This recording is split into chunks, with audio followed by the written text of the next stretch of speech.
Overalt i Europa satses der i dag på jernbanen. Også i Danmark, og vi kan være stolte, fordi vi har vores IC3-tog, hvor børnesygdommen er snart kureret, og vi har en fast forbindelse i 1993. Med disse to ingredienser kan vi skabe en meget stor forbedring i Danmarks togsystem. Og vi er klar til generalprøven allerede nu, for vi har IC3-tog nok til at ændre fjerntogssystemet. Det hele hænger sammen, så vi er nødt til at ændre hele køreplanen.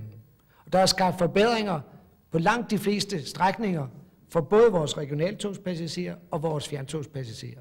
Enkelte steder er det på grund af det vanskelige puslespil, som I jo selv kender, ikke lykkedes at skaffe de forbedringer, vi godt kunne tænke os. Men stort set er det en køreplan, der er langt bedre for danskerne, end den vi har nu.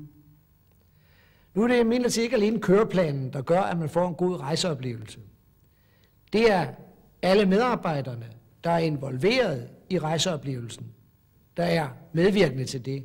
Lige fra det tidspunkt, hvor man ringer for at få oplysning eller bestille plads, til man køber sin billet, til værkstederne, til klargøringen, til dem, der vedligeholder sporene, dem, der vedligeholder sikringsanlæggene, og personalet i toget, der jo skal kredse om passagererne, lokomotivføreren, der kører, togpersonalet, togstewardesserne, og til dem i kommandoposterne, der skal sørge for, at det hele glider, så vi kommer frem til tiden. Det er det, der er afgørende. Det er teamarbejdet, det er samarbejdet, det er forståelsen for hinandens opgaver, det er det at hjælpe hinanden, det er at sikre kvaliteten i sit eget arbejde, der gør, at kunderne synes om det at rejse med tog, at de kommer, at vi får flere af dem. Og det er det, vi skal bevise i 1991 og i årene op til 93, at vi magter opgaven til at blive Danmarks mest betydningsfulde transportmiddel. Vi vil nu vise jer, hvordan køreplanen er skruet sammen, så I kan forstå den i jeres daglige arbejde, og så I kan sælge den til dem, vi har i dag som kunder, og de mange nye, vi skal have i fremtiden. Det store dyr i åbenbaringen, eller rettere i den nye køreplan, er IC3-toget. Dette selvkørende stykke teknik kan nemlig så meget, at vi selv i den nye køreplan K91 kun udnytter nogle af de mange fordele. Togene kan skilles og samles på få minutter. Den hurtige acceleration.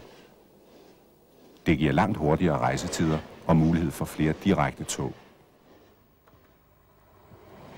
Det er IC3-toget, der skal være DSB's stærkeste våben i fremtidens kamp om kunderne. Altså de kunder, der måske kunne overveje i stedet at lade sig stue sammen i et fly eller risikere en fartbøde i egen bil. Med IC3 begynder DSB at kunne hamle op med flyet, når det gælder landsdel til landsdel transport. Helt godt bliver det, når Storebæltsforbindelsen er etableret. Komfortmæssigt kan vi til enhver tid slå flyet med flere toglængder. Og selvom der kræves pladsbillet til IC3-toget, er der meget, meget langt op til det, en flybillet koster.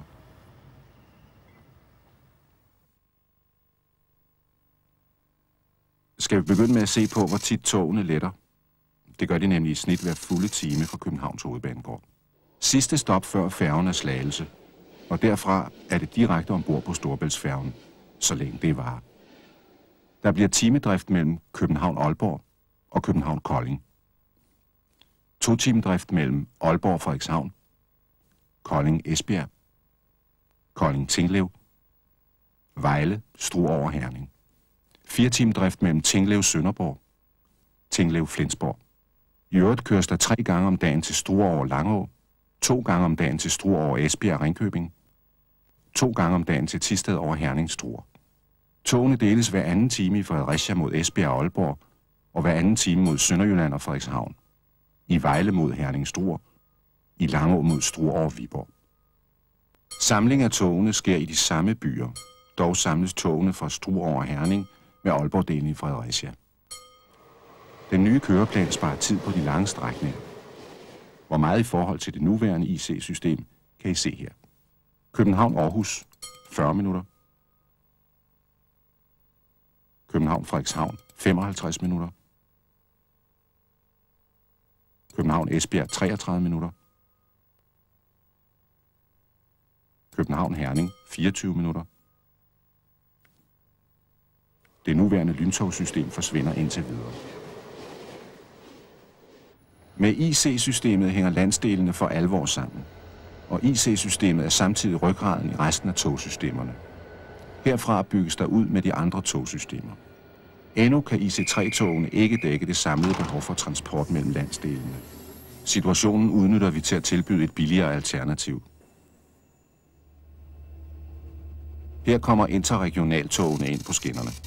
Til daglig kører interregionaltoget hver time fra Nyborg til Aalborg. Der er altid forbindelse med regionaltogene fra København til Korsør. I weekenderne kører interregionaltoget fra København til Aalborg. Der kræves pladsbillet ved overførsel over Storebælt. Rejsetiden fra København til Aarhus bliver 5 timer og 12 minutter. Det kan gøres lidt hurtigere, hvis man vælger den anden IR-rute fra København til Kalundborg og hopper på færgen til Aarhus. Her bliver rejsetiden ca. 4,5 timer.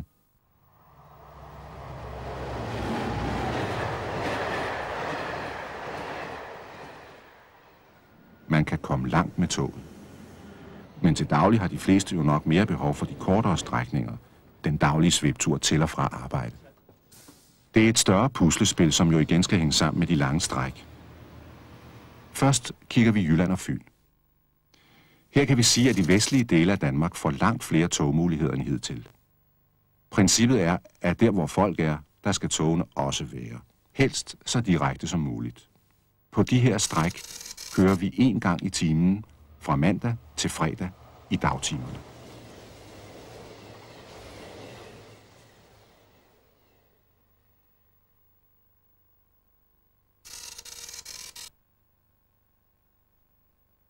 Her kører vi hver anden time.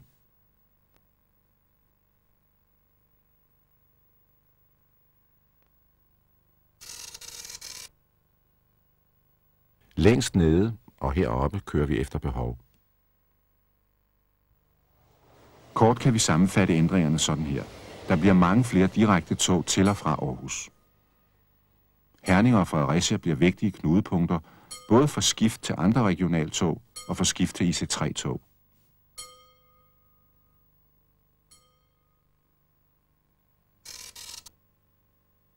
Der bliver timedrift på stort set hele Sjælland. Hovedreglen på Sjælland bliver, at al lokaltrafik foregår med regionaltog, og at disse skal korrespondere med færgeafgangen i Korsør. På Kystbanen er der halvtimedrift, og hver time kommer der hurtigere tog til Ringsted. K91 betyder, at langt flere forbindelser kommer til at passe bedre sammen tidsmæssigt. Omvendt betyder hensynet til de mange, at nogen vil opleve en lidt længere rejsetid. Dog højst 5 til 10 minutter. Så er der alle de andre tog. Nattoget kører som det plejer.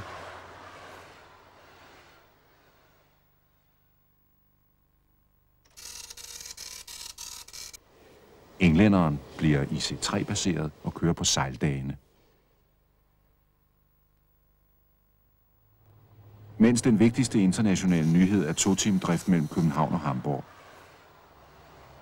Der bliver 3 daglige forbindelser København-Berlin, og en af disse forlænges til Prag. 1 gang dagligt fra Aarhus til Flensborg med forbindelse til nattogene fra Hamburg. Der køres 3 gange dagligt direkte fra Fredericia til Hamburg.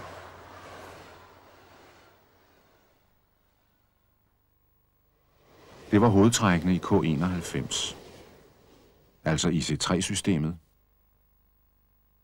interregionalsystemet, regional vest,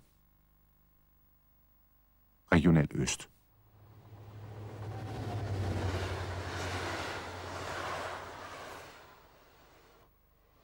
Som I kan se, er det nemt, overskueligt og lige til at huske. Eller hvad? God arbejdsløst.